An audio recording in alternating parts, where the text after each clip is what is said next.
So, good day to each and everyone. So, this is the continuation of the chapter 3. Application of situational leadership, viewpoints of the leader and follower. Situational leadership can be adapted to fit the Philippine value system for the following reasons.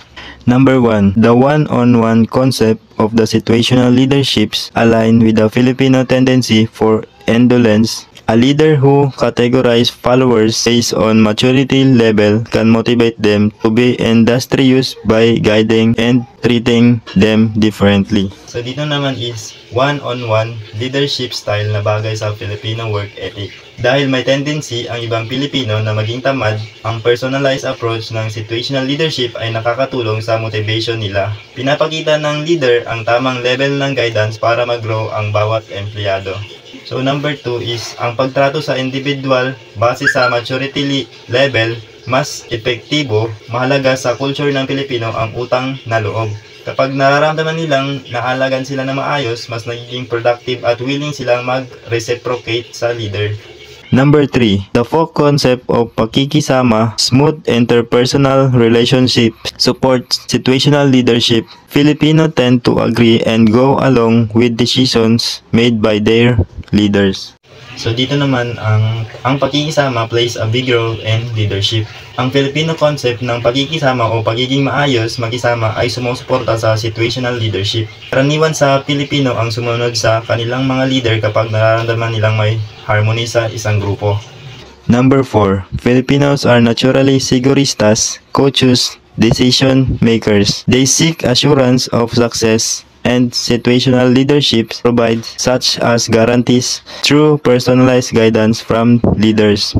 Ang Pilipino ay sigurista. Gusto ng assurance bago magdesisyon. Sa trabaho, hinahanap ng mga Pilipino ang sure ball na tagumpay. Dahil binibigyan ng leader ang tamang guidance sa bawat maturity level, mas magiging kampante ang mga empleyado sa kanilang trabaho. Number 5, since Filipinos are respectful and obedient to authority figures, situational leadership can seamlessly integrate into their. So, ang respeto sa authority makes a leadership implementation easier. Bakit? Kasi natural sa mga Pilipino ang respeto at pagsunod sa otoridad. Kaya madaling tanggapin ang structure ng situational leadership sa workplace. Number 6, providing socio-emotional gives a Filipino a sense of gratitude except him to work well in return. So, ang pagbibigay ng socio-emotional support ay nabibigay ng sense of gratitude.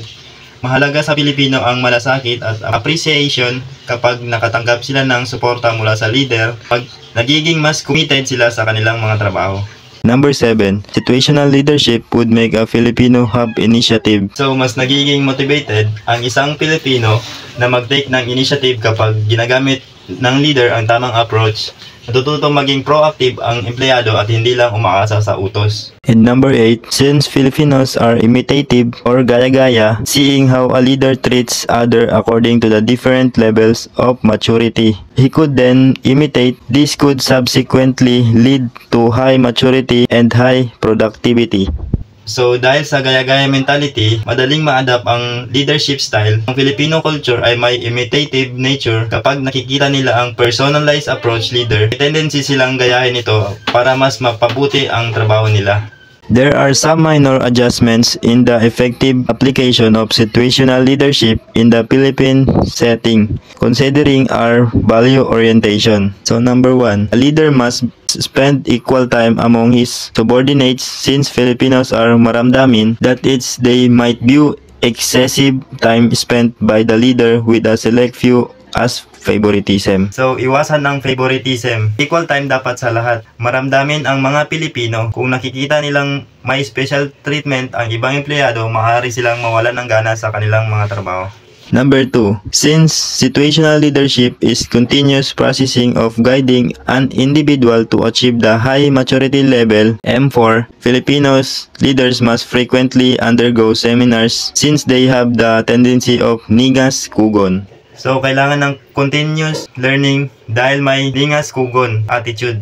Ang ningas kugon ay ang tendency ng mga Pilipino na magsimula ng isang bagay ng may energy pero mawala ito sa paglipas ng panahon. Dahil dito, kailangang may regular training at seminars. Number 3, leaders. When applying situational leaders should equate good performance with monetary benefits since Filipinos are mukhang pera. So dito naman, ilink ang good performance sa monetary benefits. Praktikal ang mga Pilipino at madalas iniisip ang financial rewards. Kung may incentive ang magandang trabaho, mas nakakaengganyo ito. Number 4. When applying situational leadership, leader must not reveal on how has classified an individual according to the different levels of maturities. Filipino are inclined to amor proprio under that this knowledge of such would cause him hiya. So, iwasan ang pag-label ng maturity levels para hindi maapektuhan ang amor proprio. Kapag nalaman ng empleyado na mababa ang tingin sa maturity level niya, maaaring makaramdam siya ng hiya o hiya culture at bumaba ang kanyang motivation. And last, number 5, leaders must have control on giving socio-emotional support since they are vulnerable to awa so that in time, subordinates may start abusing them. So dito naman ay kontrolin ang pagbibigay ng socio-emotional support para hindi maabuso. Dahil sensitibo sa awa ang mga Pilipino, kailangan ng balance sa pagbibigay ng emotional support. Kung sobra, baka magkaroon ng tendency na abusuhin ito ng empleyado. So, ang i-explain ko lang ngayon is yung overview point ng Usabal Enterprises. So, ang F. Usabal Enterprises ay isang negosyo na nagsimula noong 1978 sa Cubao, Quezon City, na may simpleng shop sa Marikina. Nagsimula ito sa isang maliit na garahe gamit lang ang ilang basic tools gaya ng oven, puncher, at welding machine. Ang unang produktong ginawa nila ay isang A-tray oven na delivered noong April 15, 1978. Dahil sa lumalaking demand, nag-upgrade sila ng kanilang equipment at nagpalawak ng operations. Sa una, nakikigamit lang sila ng machinery sa ibang lugar. Pero kalaunan ay nagkaroon sila ng sarili nilang vending machine para mas mabilis at efficient na production. Ngayon, ang kanilang bakery equipment ay ginawa na isang 1,000 square meters sa factory sa Marikina. So let's proceed to the products. Dati, simple lang ang mga ovens na ginagawa nila, 8-tray ovens lang. Pero habang lumalaki ang business nila, nagkaroon na sila ng iba't ibang oven size mula 6 hanggang 24 trays, pati na rin ang rotary ovens. Depende sa pangangailangan ng customer ang mga ovens nila. Pwedeng gumamit ng gas, kuryente, cooling o kombinasyon ng mga ito. Maliban sa ovens, gumawa rin sila ng dough rollers at bread slicers para sa mga panaderya. So let's proceed to the workforce.